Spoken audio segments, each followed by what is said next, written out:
Ümumiyyətlə bu normal haldır ki, insanın imkanı varsa ən yaxşısını istəyir. Bunu heç kimi qınamaq olmaz. Amma qınamaq nədən olar?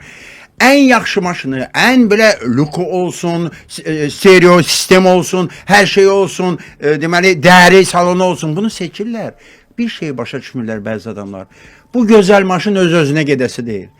Bunu qəzasız sürmək üçün qaydaları yaxşı bilmək lazım. Bunu yaxşı sürmək üçün kurslara getmək lazımdır. Yəni o boyda pulu verirlər, amma müəllimə verilən pulu itmiş pul kimi hesab edirlər. Amma başa düşmürlər ki, sən müəllimə, məsəl üçün mən özümdən getmirəm söhbət, ümumiyyətlə gedir ki, müəllimə, yaxşı müəllimə verilən pul sənin öz gələcəyi və təhlükəsiz gələcəyi və qoyulmuş sərmayə dahi qurban olum.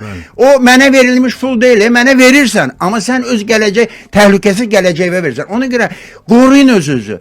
Almayın lüks maşını, ondan bir pillə aşağı lüks maşın alın. Amma qaydaları yaxşı öyrənin, imtahanı verin, yaxşı kurslara gedin ki, o maşını xeyrini görəsiniz.